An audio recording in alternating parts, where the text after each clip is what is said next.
Assalamualaikum warahmatullahi wabarakatuh. Puji syukur marilah kita ucapkan atas kehadirat Allah Subhanahu wa taala yang telah melimpahkan rahmat serta karunia-Nya kepada kita semua sehingga kita dapat melaksanakan perkuliahan pada hari ini. Salawat serta salam Allahumma sholli ala sayyidina Muhammad kita hadiahkan kepada baginda Nabi Muhammad sallallahu alaihi wasallam. Yang terhormat Ibu Rahmawati DNPD selaku dosen pengampu mata kuliah manajemen lembaga pendidikan, dan kami dari kelompok 5 akan mempresentasikan materi tentang profesi pendidikan. Adapun anggota kelompoknya yang terdiri dari saya Nailatul Fadila dengan NIM 2203-1087, lalu rekan saya Irma Supianingsi dengan NIM 2203-1076, berikutnya ada Salsa Nabila dengan NIM 2203-1107, dan terakhir ada Putri Leoni Agustin dengan NIM 2203-10898. Adapun submateri yang akan kita bahas pada kali ini, yang pertama itu membahas tentang studi lanjut beserta aturannya untuk guru dan dosen. Kemudian ada listen study, lalu ada training untuk profesi pendidik, dan terakhir riset bagi guru dan juga dosen. Namun sebelumnya kita amati terlebih dahulu video mengenai materi kita pada hari ini.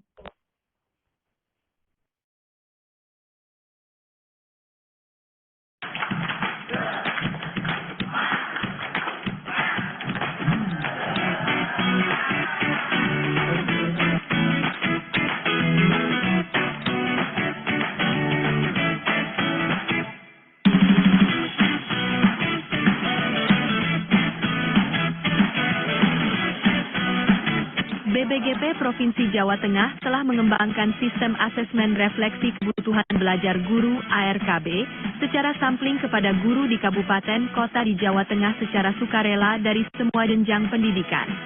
Berdasarkan hasil ARKB tersebut menunjukkan bahwa guru sejumlah 11.009 di Jawa Tengah membutuhkan peningkatan kompetensi pedagogik guru pada subindikator 1, 3, 2, yaitu pelaksanaan asesmen pembelajaran yang berpusat pada peserta didik.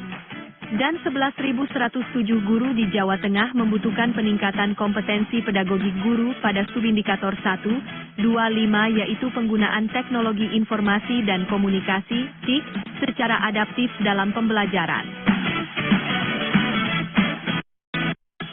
Karena itu BPGP Jawa Tengah menggelar pelatihan peningkatan kompetensi pedagogik guru in-service training 1 untuk subindikator 1, 2, 5, dan 132 yang dilaksanakan pada tanggal 23 sampai 27 September 2024. Kegiatan ini diikuti 600 guru di Jawa Tengah yang telah mengisi analisis kebutuhan belajar, refleksi kompetensi. Peningkatan kompetensi dilaksanakan dengan pola in-service training 1, on-the-job training, in-service training 2, in-on-in, sebagai aktualisasi pembelajaran berbasis formal pembelajaran berbasis pengalaman pembelajaran berbasis sosial dengan model 10-70-20. Saya dapat selama 5 hari, yaitu yang pertama adalah identifikasi tentang TIK dalam pembelajaran itu, yang berisi fungsi pemanfaatan TIK dalam pembelajaran di kelas, apa manfaatnya, apa punya, dan lain sebagainya. Dan setelahnya adalah tentang bagaimana eksplorasi fitur-fitur yang ada di TIK itu dapat bermanfaat untuk pembelajaran di kelas. Dan di dalamnya itu ada kelemahan, ada kelebihan yang bisa dimanfaatkan untuk pembelajaran di kelas. Selanjutnya adalah praktek pemanfaatan TIK adaptif dalam pembelajaran di kelas. Saya punya ide-ide baru, kreativitas baru, yang inovatif, karena dengan belajar di sini bersama, menimba ilmu di sini bersama BPGP, saya merasa sekarang mempunyai percaya diri yang lebih. Karena apa? Karena saya sudah mempelajari lebih dari yang saya tahu sebelumnya tentang TIK adaptif itu tadi. Beberapa hal yang paling utama adalah pengalaman saya waktu melaksanakan simulasi pembelajaran.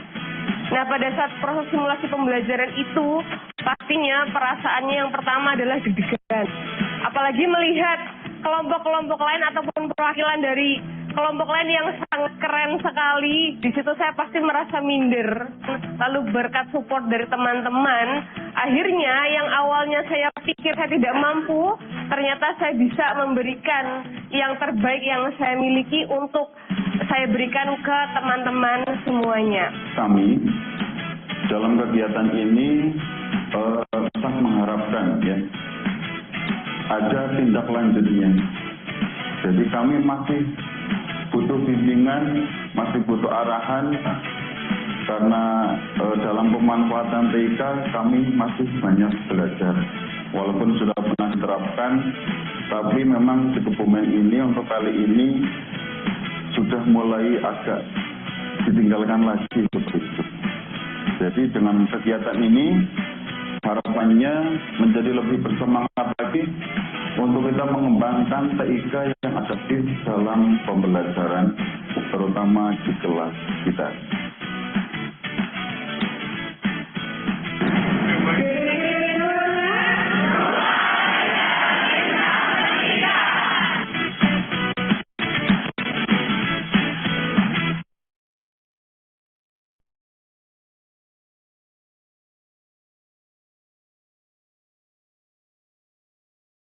Nah, dari video tadi dapat kita ketahui bahwasannya terdapat pelatihan peningkatan kompetensi pedagogik guru dari semua jenjang pendidikan.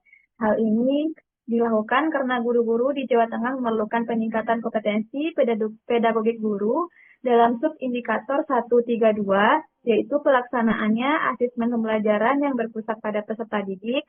Kemudian juga ada peningkatan pada subindikator 125, yaitu penggunaan teknologi informasi dan komunikasi atau TIK secara adaptif dalam pembelajaran. Nah, dari pelatihan yang dilakukan ada begitu banyak manfaat yang didapatkan oleh guru. Yang pertama yaitu identifikasi TIK dalam pembelajaran eksplorasi, fitur yang digunakan dalam pembelajaran, serta praktek pemanfaatan ide-ide baru dalam TIK karena guru-guru masih banyak belajar tentang teknologi informasi dan juga komunikasi ini. Berikutnya adalah studi lanjut materi tentang studi lanjut beserta aturannya untuk guru dan dosen akan saya jelaskan sendiri. Yang pertama, next.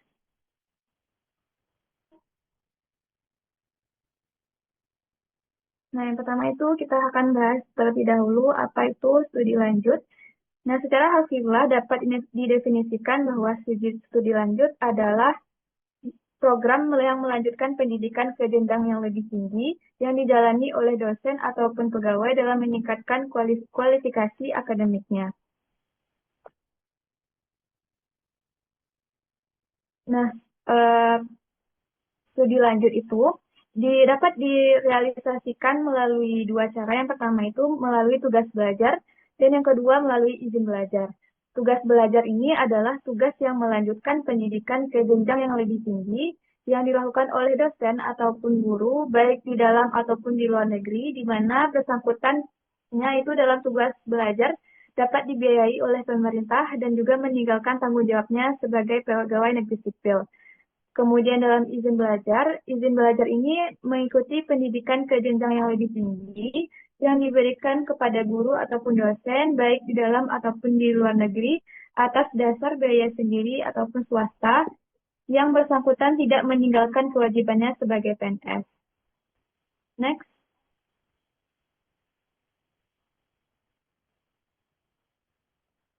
Perbedaan tugas dan juga izin belajar itu dapat kita lihat dari segi hak dan juga kewajibannya.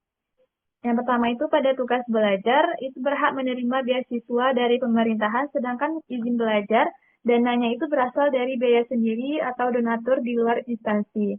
Kemudian tugas belajar itu dibebaskan selama studi lanjut.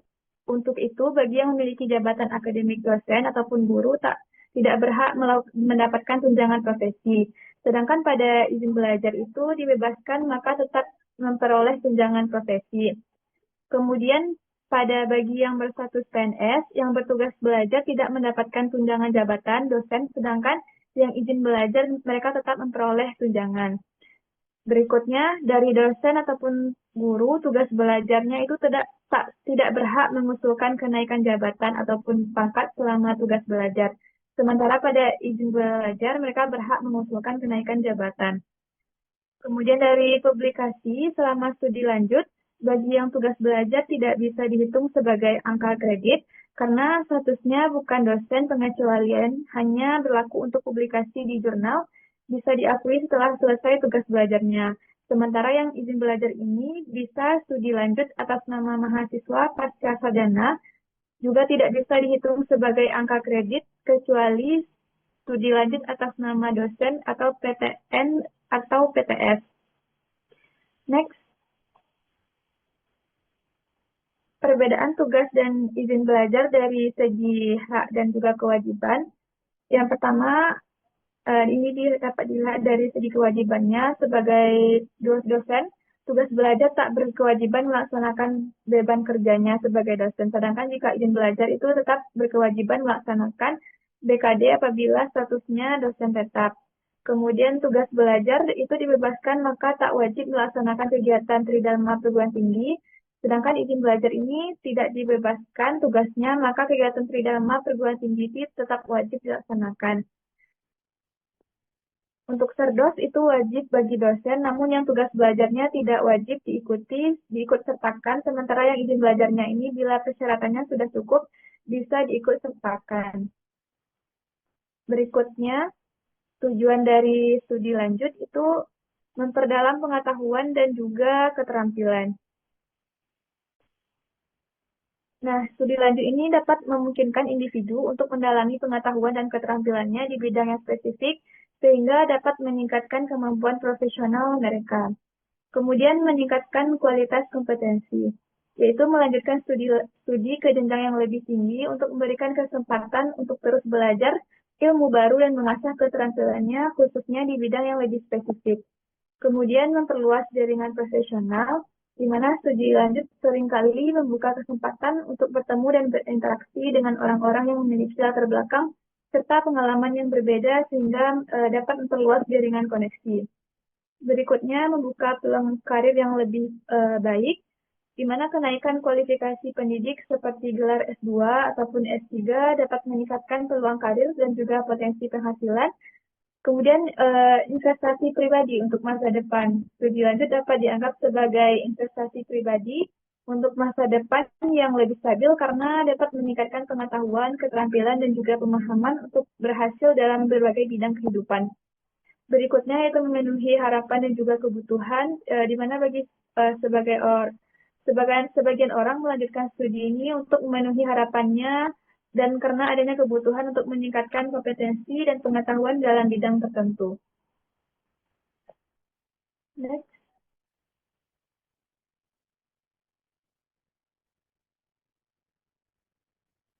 Berikutnya, aturan atau ketentuan studi lanjut dosen, di mana dosen dan pegawai dapat merencanakan pengembangan diri secara akademik melalui studi lanjut, serta pendidikan dan juga pelatihan.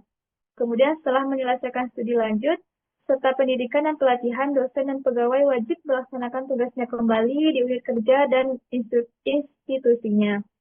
Berikutnya, selama melaksanakan tugas belajar, dosen dan juga guru ataupun pegawai harus melaporkan secara reguler perkembangan serta kemajuan dari studinya setiap semester pada ketua program studi, dekan, ataupun rektor. Kemudian tugas belajar ataupun izin belajar terkait studi lanjut serta pendidikan dan pelatihan dapat diberikan kepada dosen dan pegawai oleh ketua program studi, dekan, serta rektor apabila yang bersangkutan memenuhi persyaratan ketentuan yang berlaku. Berikutnya, studi lanjut guru,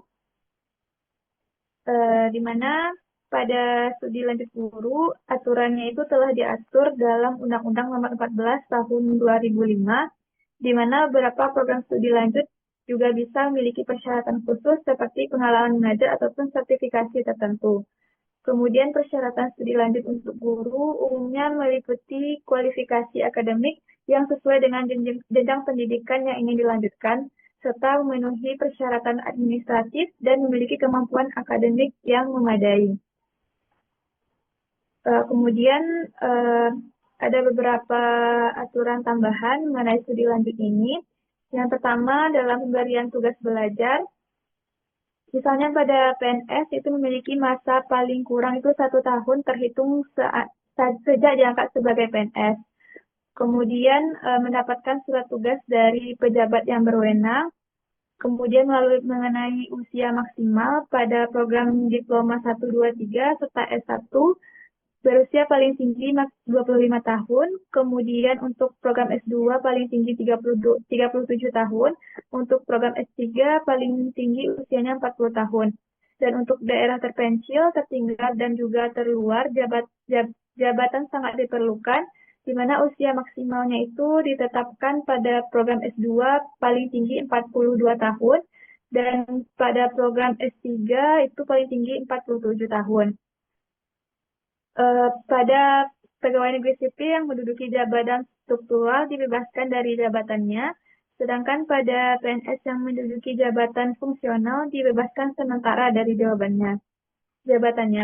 Kemudian persyaratan berikutnya yaitu tidak sedang menjalani hukuman disiplin, baik itu tingkat sedang ataupun tingkat berat, serta tidak sedang menjalani pemberhentian sementara sebagai pegawai negeri sipil.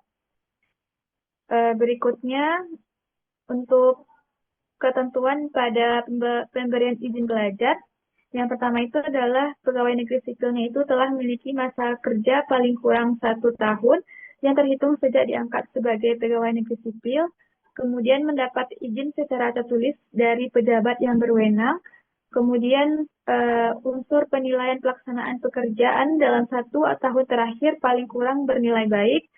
Kemudian biaya pendidikan ditanggung sendiri oleh pegawai negeri sipil yang bersangkutan, dan pegawai negeri sipil tidak berhak untuk menuntut penyesuaian ijazah ke dalam pangkat yang lebih tinggi kecuali terdapat informasi. Baiklah, sekian pemaparan materi dari saya. Untuk materi berikutnya yaitu tentang lisan study yang akan dijelaskan oleh Salsa. Kepada Salsa dipersilakan. Baik, terima kasih kepada moderator. Selanjutnya saya akan menjelaskan mengenai lesson study.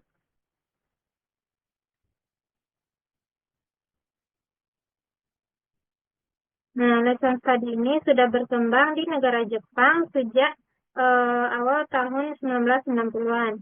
Nah, dalam bahasa Jepang, lesson study ini disebut dengan Jugyo Kenkyu yang berasal dari kata Jugyo dan Kenkyu.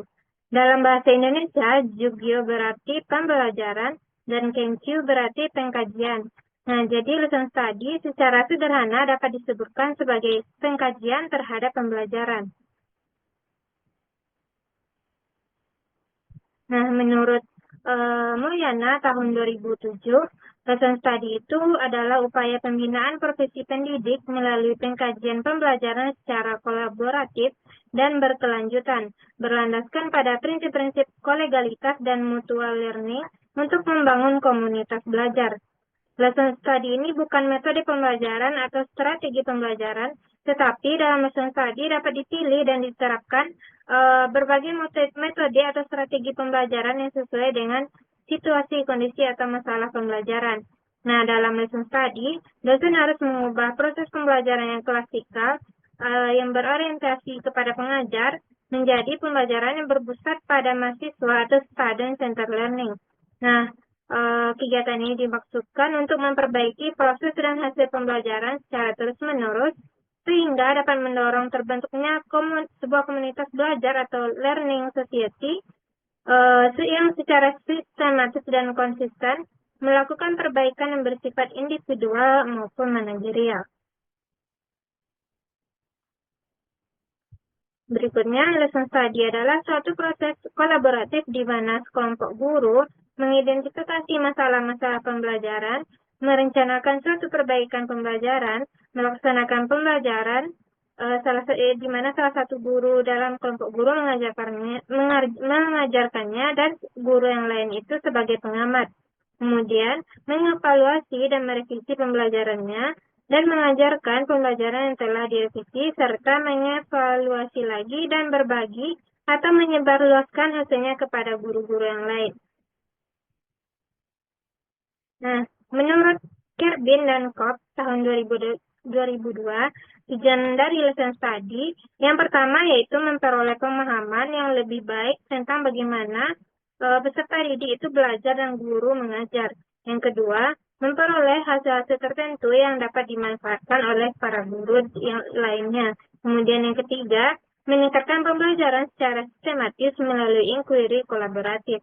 Dan yang keempat, membangun sebuah pengetahuan pedagogis di mana seorang guru dapat menimba pengetahuan dari guru lainnya.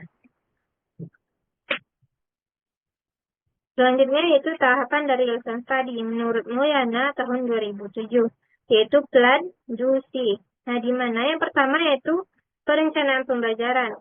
Guru bersama tim merancang rencana pembelajaran yang mencakup tujuan, materi, dan metode yang akan digunakan. Yang kedua yaitu implementasi, di mana guru mengajar sesuai dengan rencana yang telah dibuat sambil memperhatikan interaksi dan keterlibatan peserta didik selama proses belajar. Kemudian yang ketiga yaitu observasi dan refleksi. Nah, di mana guru melakukan observasi untuk melihat proses pembelajaran yang berlangsung. Kemudian melakukan refleksi untuk mengevaluasi hasil pembelajaran dan apa yang harus diperbaiki selanjutnya. Kemudian, tahapan lesson study menurut Cerbin dan Kopp tahun 2002. Yang pertama yaitu for a team. Nah, di mana guru membentuk tim lesson study dengan anggota 3-6 orang yang terdiri dari para dosen dan pihak lain yang berkompeten serta memiliki kepentingan yang sama. Yang kedua yaitu develop student learning goals. Nah, di mana tim lesson study mendiskusikan apa yang akan dihasilkan dari lesson study.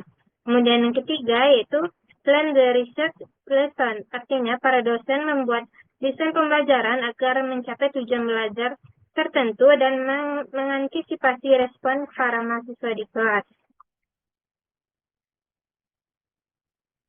Kemudian yang keempat yaitu gather evidence of student learning.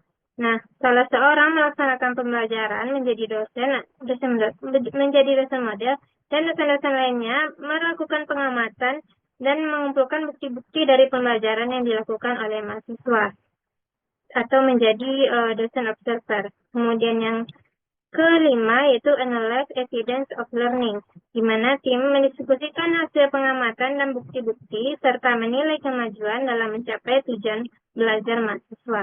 Kemudian yang keenam yaitu repeat the process, di mana tim akan merevisi pembelajaran, mengulang tahapan-tahapan mulai dari tahapan kedua sampai dengan tahapan kelima. Nah, kemudian tim akan melakukan sharing di atas temuan-temuan yang ada. Berikutnya yaitu kelebihan dari lesson study. Yang pertama, lesson study ini dapat membuat peserta lebih memahami apa yang dipelajari. Kemudian, produk yang telah diciptakan dapat digunakan oleh guru lain dan dapat memperbaiki cara mengajar guru. Kemudian juga dapat membantu pengetahuan pedagogik dalam mengajar dan dapat meningkatkan kualitas pembelajaran. Mungkin sekian yang dapat saya sampaikan. Saya kembalikan kepada moderator. Baik, terima kasih Salsa atas pemaparan materinya. Untuk materi berikutnya yaitu training untuk profesi pendidik yang akan dijelaskan oleh Putri. Kepada Putri, dipersilakan. Baik, terima kasih kepada moderator. Saya akan menjelaskan materi selanjutnya yaitu mengenai training untuk profesi pendidik.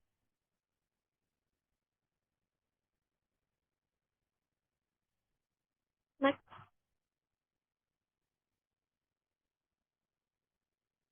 Yang mana yang pertama itu pengertiannya. Pelatihan atau training adalah usaha untuk peningkatan pengetahuan, pemahaman, keterampilan seseorang untuk mengerjakan sesuatu pekerjaan tertentu, dan pemahaman atas lingkungannya secara menyeluruh. Di mana pelaksanaan pelatihan merupakan suatu upaya untuk pengembangan wawasan guru dalam menghadapi tantangan zaman yang semakin kompleks.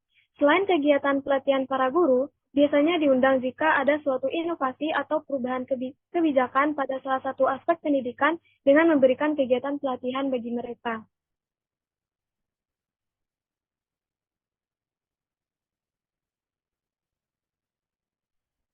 Selanjutnya yaitu tujuan pelatihan. Tujuan pelatihan adalah peningkatan kualitas dan kuantitas kinerja guru, di mana peningkatan kinerja guru tersebut hanya akan tercapai apabila terjadi perubahan dalam diri guru sebagai bentuk dari hasil pelatihan, baik dalam bentuk pengetahuan dan wawasan, keterampilan, dan sikap maupun nilai-nilai yang diyakini oleh guru dalam melaksanakan tugas, pokoknya terutama melaksanakan proses pembelajaran.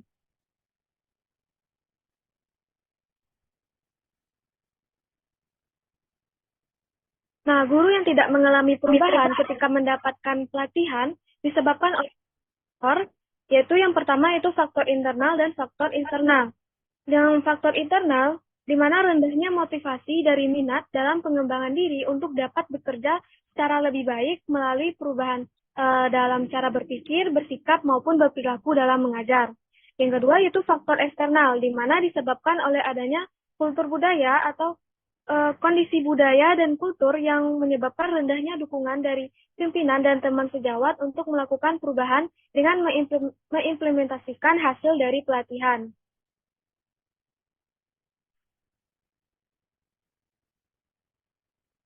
Next.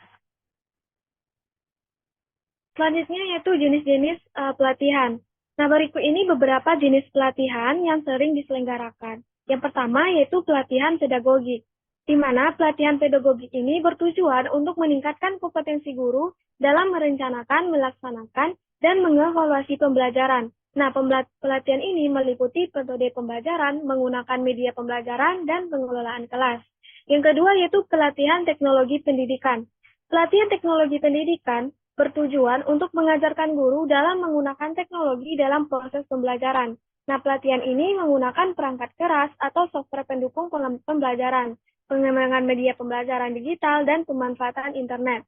Yang ketiga yaitu pelatihan kurikulum, di mana pelatihan kurikulum ini bertujuan untuk memperkenalkan guru dengan kurikulum yang berlaku dan membantu guru dalam merencanakan pembelajaran sesuai dengan standar kurikulum yang telah ditetapkan. Dan yang keempat yaitu pelatihan kepemimpinan, di mana pelatihan kepemimpinan ini bertujuan untuk meningkatkan kemampuan guru dalam memimpin dan mengelola pembelajaran yang di sekolah. Dan pelatihan ini meliputi pengembangan keterampilan, manajemen dan kepemimpinan, dan kerjasama antar guru.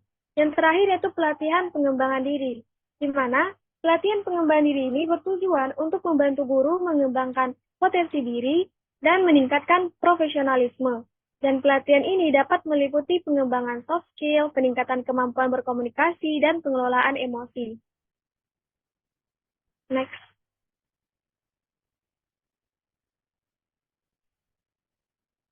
Selanjutnya yaitu tantangan pelatihan. Nah, beberapa tantangan yang sering dihadapi antara lain yang pertama yaitu keterbatasan anggaran. Yang dimana keterbatasan ini sebagian besar sekolah di Indonesia masih menghadapi keterbatasan anggaran dalam menyelenggarakan program pelatihan dan pengembangan guru. Nah, solusi yang dapat diberikan dengan mencari sumber pendanaan alternatif seperti kerjasama dengan pihak lain atau memanfaatkan dana bantuan yang tersedia. Yang kedua yaitu kurangnya ketersediaan tenaga ahli, di mana tidak semua sekolah memiliki tenaga ahli yang kompeten dalam mengadakan pelatihan. Salah satunya yang solusi yang dapat diberikan yaitu dengan mengundangkan pihak luar seperti universitas atau lembaga pelatihan untuk menyelenggarakan pelatihan bagi guru. Yang ketiga yaitu tingkat partisipasi guru yang rendah, di mana beberapa guru mungkin tidak memiliki motivasi atau minat untuk mengikuti pelatihan. Di mana solusi yang dapat diberikan dengan meningkatkan kesadaran akan manfaat pelatihan dengan memberikan insentif bagi para guru yang aktif mengikuti pelatihan. Yang terakhir yaitu kurangnya waktu, mana banyak guru yang mengeluhkan kurangnya waktu yang tersedia untuk mengikuti pelatihan tersebut. Nah, solusi yang dapat diberikan yaitu dengan mengatur jadwal pelatihan yang secara fleksibel seperti menyelenggarakan pelatihan pada hari libur atau pada hari akhir pekan.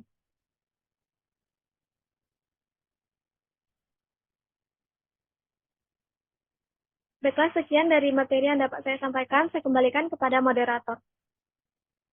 Baik, terima kasih Putri atas pemaparannya. Untuk materi berikutnya yaitu riset bagi guru dan dosen yang akan dijelaskan oleh Irma. Kepada Irma, dipersilakan.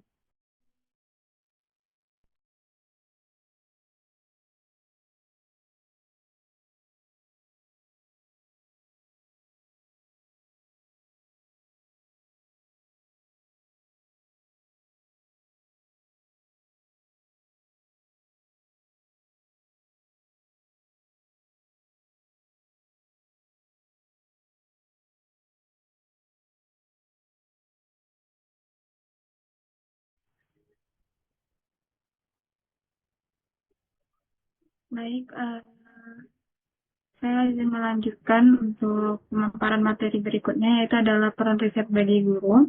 Yang pertama itu adalah penelitian tindakan kelas atau PTK, di mana PTK itu digunakan untuk memecahkan masalah pembelajaran secara sistematis dan juga meningkatkan mutu proses serta hasil belajar siswa.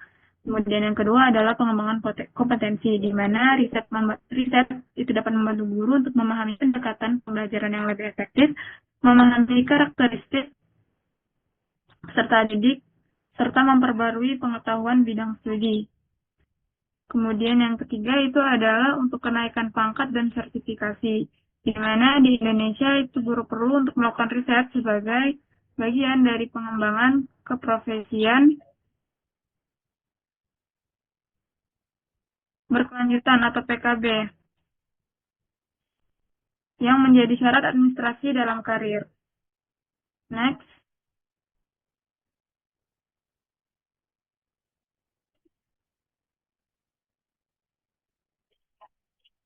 Kemudian ada pengembangan pengetahuan, di mana selanjutnya adalah itu peran riset bagi dosen. Nah, bagi dosen itu juga terdapat 3 peran. Yang pertama adalah pengembangan ilmu pengetahuan, di mana riset itu memungkinkan dosen untuk berkontribusi terhadap perkembangan ilmu dalam bidang keahliannya.